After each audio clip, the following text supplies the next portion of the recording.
Hey, what's up guys? So today we're going to be showing off the new penguins in action with the new penguin synchro monster. I did not ever expect to see penguin support in 2020, but if you're happy about penguins, drop a like on this video, because if you guys are old school enough, alright, there's this card called Penguin Soldier, and it is legitimately insane.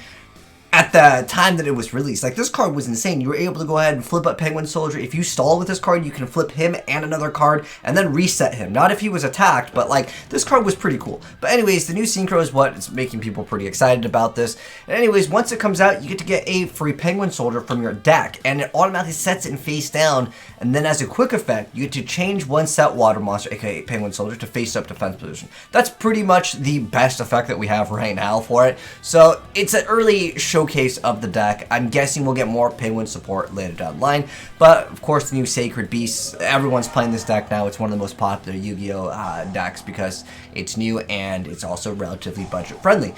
Nonetheless, it basically comes down to, as far as the penguin deck, you need to be able to make this penguin synchro monster very fast, and it's not the easiest thing to do when you are just playing like pure penguins, which we're trying to show off over here. So Penguin Heroes comes out, it has that effect where you get to go ahead and set one. But I want to go ahead and mention some of the combos here, because no one really plays penguins, come on. Alright, so what's really nice with no penguin, during either player's turn when the effect of penguin monster is activated, you get to just special summon this card from the graveyard. You can only use the effect of it once per turn, but if a card would be returned from the field to the hand by the effect of a penguin card, you get to banish it instead. So basically what it comes down to is Penguin Soldier then just flips itself as a quick effect and banishes 2 cards. That's really what it comes down to. Ideally, you would get no penguin. And then there's also Glacier Beast Polar Penguin, and if it's special summon, you get to target one monster your opponent controls and bounce it back to the hand. And if it's destroyed by battle by card effect, you get to target a card your opponent controls and bounce it back. So that's kind of how the archetype works. Again, it's really early on, but I wanted to show you guys the gameplay as well as the new card kind of in action, because I was going to cover this card just reading the effect, but I felt like it was too small. So we have some gameplay courtesy of my homie Subasa over here, so thank you for that. But what's cool is either way, however it is special summoned, it doesn't have to be special summoned by a penguin card, which is quite nice, and then you're able to go ahead and just start banishing a lot of your opponent's cards. This guy just ends up quitting, which is really good that penguins have the ability to banish. So again, bouncing things back isn't that bad in Yu-Gi-Oh! It's still a pretty viable strategy, but banishing is usually probably the best way, unless you're playing against certain archetypes that can make great use of it. I would say the deck is relatively slow. Like, it needs basically one turn to kind of set up. Like, you'd have to like set a card pass, and when your plays are set card pass, it's not going to be looking too good for most Yu-Gi-Oh decks. There's also Nightmare Penguin. These cards are really old. Keep in mind, there's just not enough cards that are penguins that are viable. But Nightmare Penguin is able to make it so it boosts them all up, but the stats on all the cards are mediocre. But when it's flip face up, you get to target a card your opponent controls and bounce it. It's kind of like a bootleg Penguin Soldier. Penguin Soldier is just like the OG go-to card. But you can also mix in the Marncest with it, so you're able to go ahead and target a water monster and then re-special summon it, and that could actually start activating their effects, like this one over here, which you're able to go ahead and bounce back. So you can see there's a little bit more plays than just make the Synchro. You can make other cards, but primarily I'd say the Synchro is the go-to option. Unfortunately, this is 3 and this is 4, so it doesn't exactly make it. The Penguin archetype, the levels are all over the place. The tuner is, of course, the Glacier Beast Polar Penguin, which is one of the newer cards in the Penguin archetype. I remember when we got Nope Penguin too, but basically, you try to use those cards as the material. That's how you're going to get the most benefit off of it. Nope Penguin's going to have that effect. Unfortunately, he got locked out of the zones, so that kind of is unfortunate.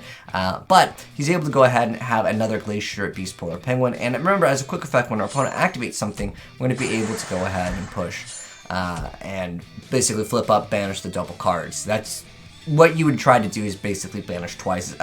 Is there enough negates in this deck? I mean, you'd have to play other cards like Back to the Front or something else to really get any extra use out of the penguins here. This is a last duel over here. I mean, again, it's not up against, I understand, the most meta of things, but the deck has no chance of against multiple negates turn 1. It just doesn't have what it takes. Even if you were to say, let's play impermanence to try to negate, you're still setting cards passing, which is too slow. Unless you got that Guru Control, which has a lot of hand traps. I think maybe if you played a lot of hand traps, and then you'd also have to play Wabaku so your monster stays afloat. Like, it just requires too much, is how I feel. But there are some good cards that I do want to go over, like Junk Sleep, that can be excellent for the archetype, that you can just keep on flipping things. But Again, when your best plays are set one monster set back row, it's usually not a big threat. You can get hit up by, you know, Lightning Storm if you're putting too much back row, and then at that point, it's already GG. So he's going to go ahead and be able to put that monster. Remember when Penguin Soldier gets attacked, you cannot target Penguin Soldier. This was a rule like back in the day. People used to always do this. This card's glitched, by the way, right here. It's just, it doesn't really matter because it's just going to go right to the graveyard for, of course, the effect of just going for the Marnsus Bubble Reef over here. So this one lets you just go ahead and draw some extra cards, which is quite nice, and then it gains extra attack. You can also play cards like Moray of Greed, anything that you play in water. Unfortunately, the Penguins just don't have that many extra, like, summons. There is one card that I'm sure you guys already saw, which is basically you tribute it. You do have to tribute one card to go for it. In this instance, the Witcher Strike was just too good. But I just wanted to highlight Jug Sleep here, because if your opponent normals or special as a monster, you get to change all face-down defense position monsters you control the face-up attack position, and then during the end phase, you get to change all monsters you control the face-down defense position. What this would allow you to potentially do is put all the cards face down, or put them that are face down, flip them face up, banish all their cards, and then you'd be able to, in the end phase, reset everything, and then on your turn you get to flip it back up.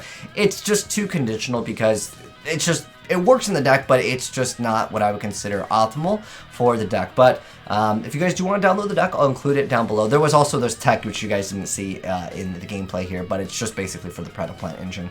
I'm just going to like move these out of the way so it's more of like a pure Penguin deck, because that's what the main focus of this is, honestly, Penguins here. Other cards that I did want to go over, there's Penguin Torpedo. This is another OCG card, but it just can attack directly. It doesn't have very much stats, but you get to target a 6 or lower monster your opponent controls and take control over it until the end phase, but you negate its effect. Also, it cannot declare it an attack. I guess the goal with it would be to take a monster, maybe you can flip it down and flip it back face up, and then it would get its effect. I believe that resets it. But it technically can't declare an attack anyways. I'm not sure. I guess the idea is to maybe go into links with it, because it has to be able to inflict the damage. I just think it's too mediocre, but at the end of the day, it's another Penguin card, and it's easy access for the Great Emperor Penguin to go ahead and be able to have a level 3 target, because you do need, no Penguin is a really good option, but you just need some other targets, so you can go Glacier plus another card. And there's also Puny Penguin, where if it's sent from the field to the graveyard after being flipped face up, you get to target another Penguin and special summon and face up attack or face down defense. This card can be quite good, but you have to have the Great Emperor Penguin in the graveyard to get like more viable effects. What I like about it, there's not a lot of hard once per turns on these, but most of the stuff is just outdated. I mean, I guess there's some of the newer cards like this, yeah. But for the most part, I just don't see the archetype taking off. I'm just going to mouse over the things just in case any of you guys are going to build it in real life. I guess we should remove this. But there is technically the Neos engine in here that was originally put in, but it's not relevant for the Penguins. But there's also Setter Uppercut. When a monster you control is destroyed by battle, you get to special summon one monster from your hand or deck with attack less than or equal to the destroyed monster, and because the stats are really small anyways, it's pretty nice.